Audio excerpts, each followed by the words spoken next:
Welcome to the internet, your gateway to adventure. The voice came to me one night when I was 5. Mommy and Daddy were fighting again, screaming in the next room. Look, I was scared. I couldn't sleep. And I laid in my bed crying. Shush. Don't worry. It's nothing to be afraid of. I felt better just hearing a voice that wasn't angry. Really? I asked through the darkness. I couldn't tell where the voice had come from. Really? That screaming doesn't matter. Just sleep. After that, I slept. And every time I lay awake as my parents fought, I heard the voice in the tearful darkness. Shush. Sleep. The screaming doesn't matter. And then I found comfort and slept.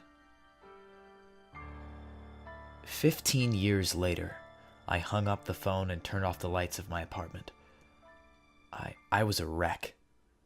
Tracy had meant so much to me, and we had just broken up in that phone conversation.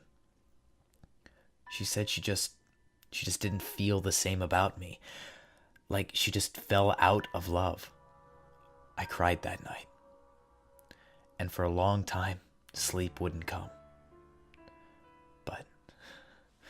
But then my old friend, the nighttime voice, visited me as it hadn't in years.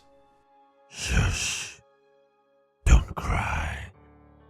It's nothing to feel sad about. Really?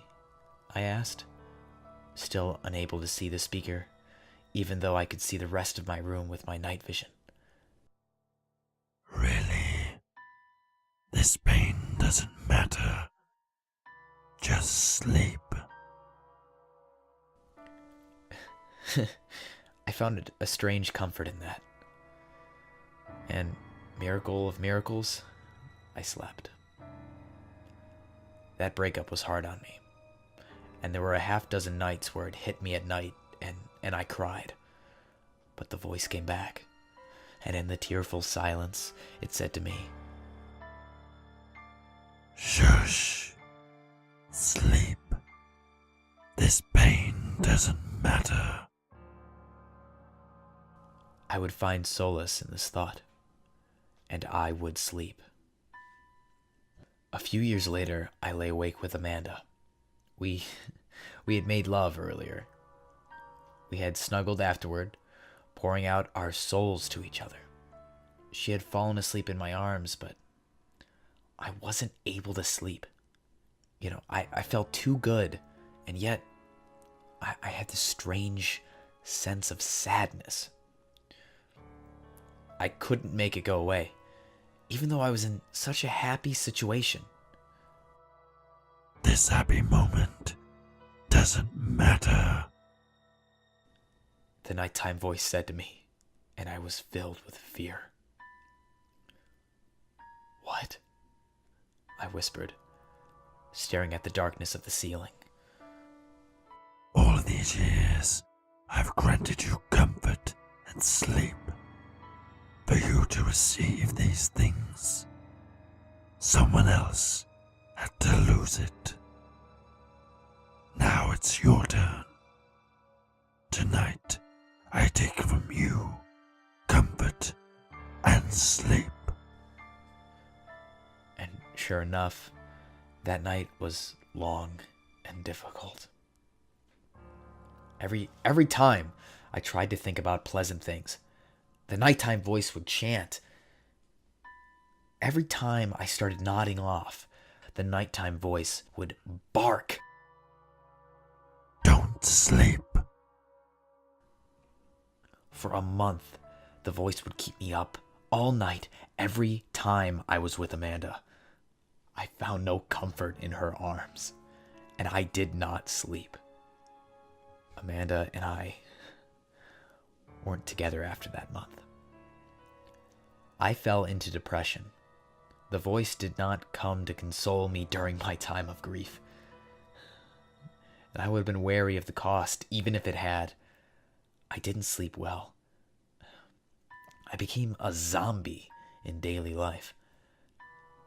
One day, I was walking out of my office building during my lunch hour, just going across the street to grab lunch and coffee. I waited for the light to turn green, and then I started crossing the street. Suddenly, I heard the screech of car tires, and then I was rolling on the pavement. I was disoriented. I couldn't move, and there were people standing over me looking concerned. I closed my eyes, and I found I couldn't open them. Shush. Stay calm. You have a choice to make. The nighttime voice said to me. What? What choice do I gotta make? I mumbled, my jaw not quite working as intended. You must choose whether I keep you alive or whether I allow you to die in agony. I managed. What kind of cost is that? For a moment, the horror of this proposition was so clear to me, and I opened my mouth to reject life on such terms, but no sound escaped. I thought about dying there, in agony that was just starting to register to my gravely injured body. Tears began streaming down my face. I couldn't murder someone to save myself, but I couldn't choose to die. Weakly, I nodded and sobbed from mental anguish. I felt a tear roll down my face. Shush. This pain doesn't matter. Just sleep. I blacked out. I woke up a month later out of a coma. The doctors were perplexed at my recovery, and the newspapers declared it a miracle. But I know who I owed my recovery. And a week after returning home, the voice returned to me as I lay trying to fall asleep. Because you live, another must die. I know, I said aloud to the darkness. Another must die by your hand. How you do it matters. Tell me how it must be done, I responded. And that's how this all came to be, my dear. I'm sorry for this, but I must do what I've been told. Your screaming doesn't matter. Your pain doesn't matter. There is only the sacrifice. And so I chant with my voice and my knife. Just sleep, just sleep. My master will wake you. With this blood offering, I repay my debts. Hear me, great Beelzebub, and accept death for life.